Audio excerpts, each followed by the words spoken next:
Hi, and welcome to H.R.O.L, Harsh Realities of Life. This episode is called Living Money, Dying God, and True Fear. This is Part 3, True Fear. I am firstly going to rehash and summarize Parts 1 and 2, so if you haven't seen them, I strongly recommend going back and catching up. With that being said, please listen until the end, where I will share with you the secret to overcoming your fears and becoming the highest versions of yourself. Please don't forget to like, share, and subscribe. But for now, let's continue. What is fear?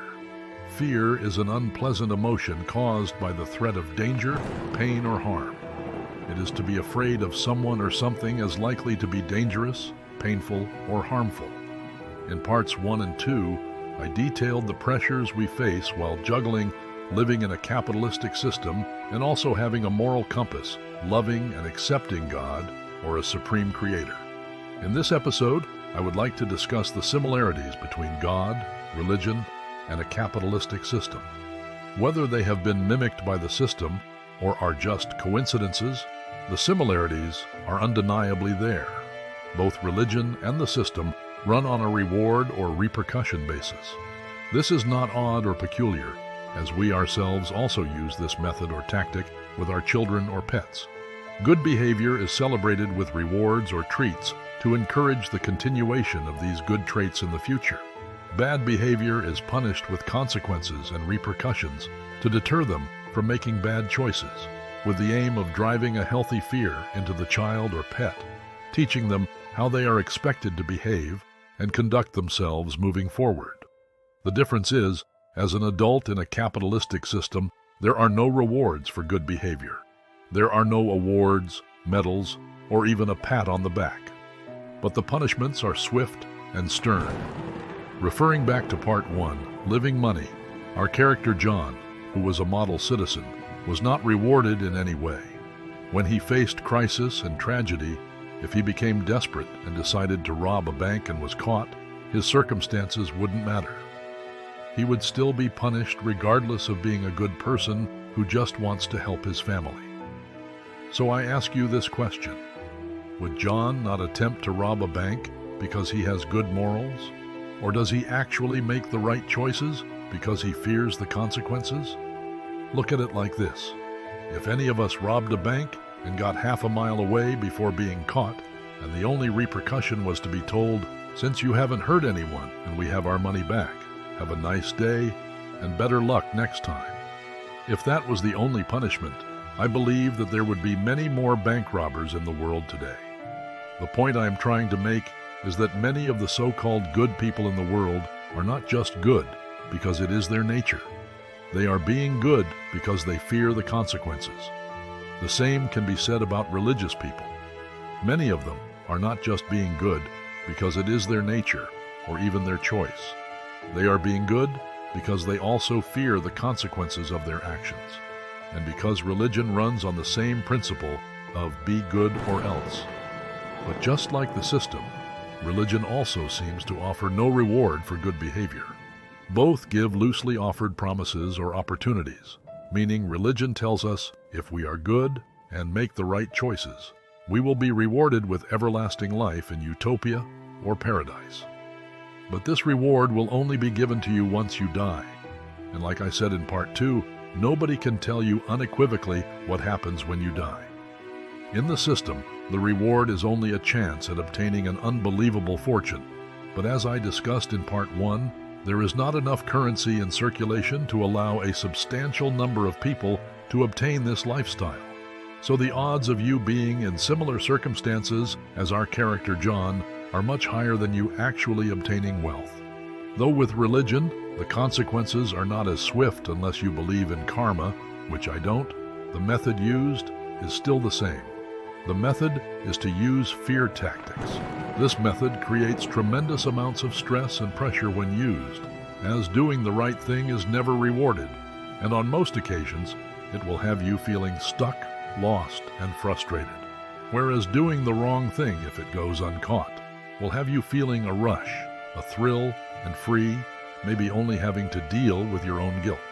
This means doing and making the right choices in this world, this system, and by God, is 10 times more difficult than making the wrong choices. But to clarify quickly, this is why I believe doing the so-called right thing or making the right choices is the correct approach. Not because I am afraid, but because nothing that comes easily is ever worthwhile. A bit of a cliche, I know, but this is just my opinion. Religion and religious people, to me, are like a phrase I once heard in a TV series called The Wire. The phrase was, Rainmaker. A character called Stringer Bell was trying to gain permits to build and develop properties with his ill-gotten gains, and was finding the task very difficult.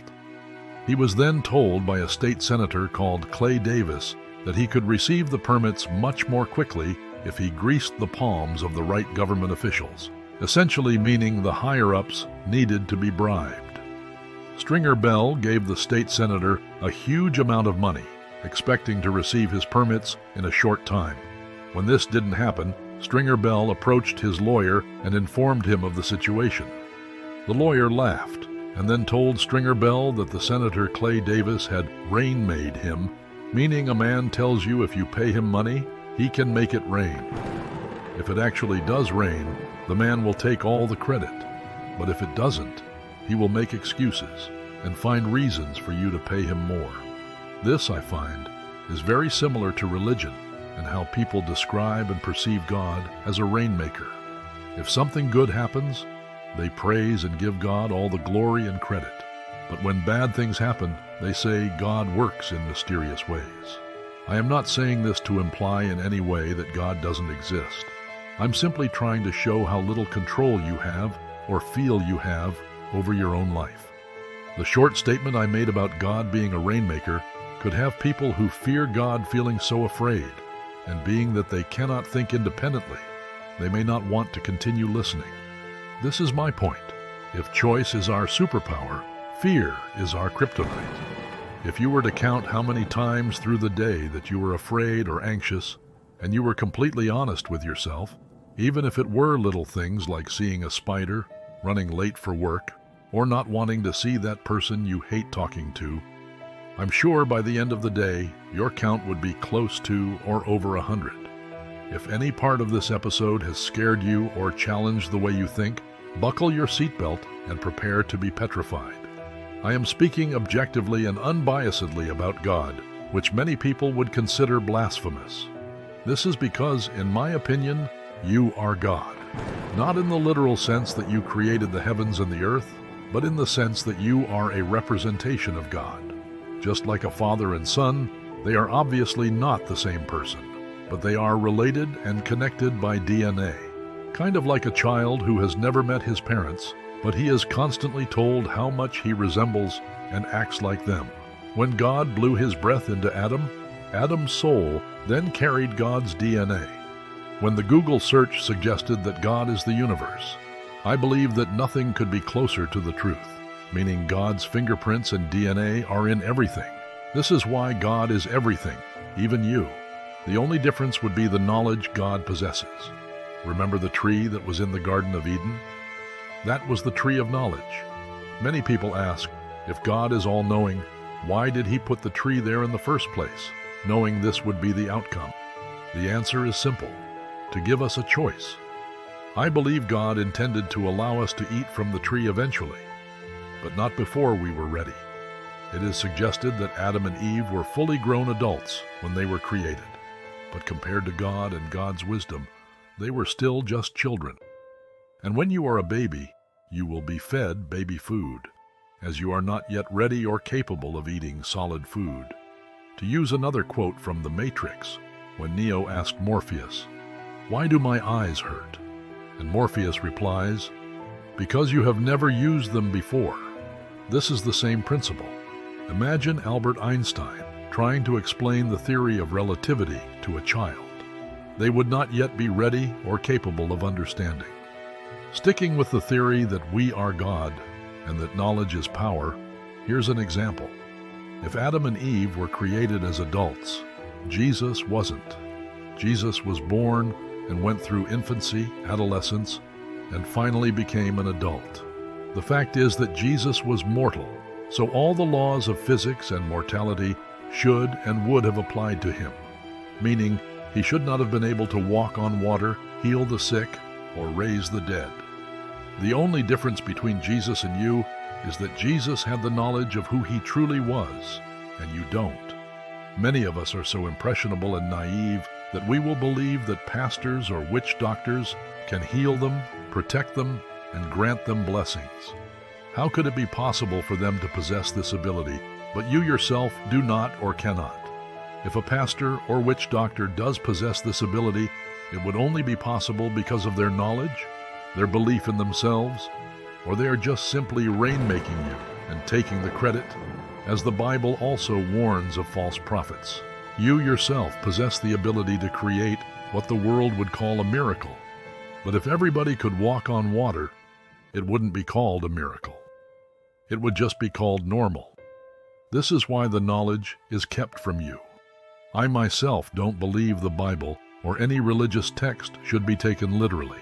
In my opinion, religious texts should be viewed as a blueprint or an instruction manual. But of course, the important instructions have been removed. The reason for this is because, say for instance, a man comes up with an idea to create a plane that flies and successfully accomplishes it and builds a fully functioning flying plane. You yourself would not have to have a clue about how or why any of the parts on the plane work, but with a detailed enough instruction manual, you yourself could build the plane. The one thing that is more important than choices, fear, or anything I have discussed is knowledge. The person or entity with the knowledge is the most powerful. If you knew what happens when you die, you would not be afraid of death. The knowledge of who you are is what is truly being hidden from you. If you have heard sayings like the power of the tongue or the secret law of attraction, etc., I believe them to be true. But if you have one element of doubt in your mind, they will become untrue, as whatever your mind perceives to be the truth will be true.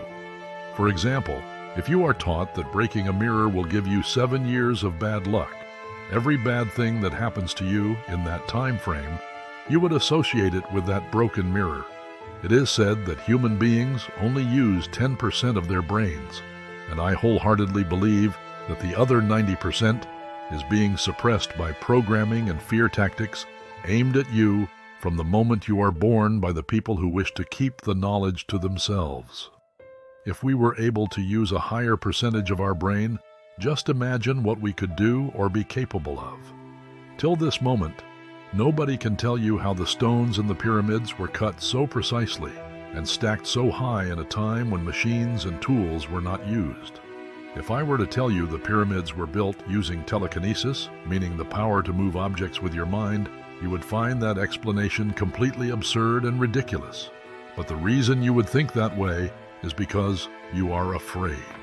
Afraid of being the highest version of yourself, afraid of thinking outside of the box or independently, afraid of responsibility, and afraid of being powerful.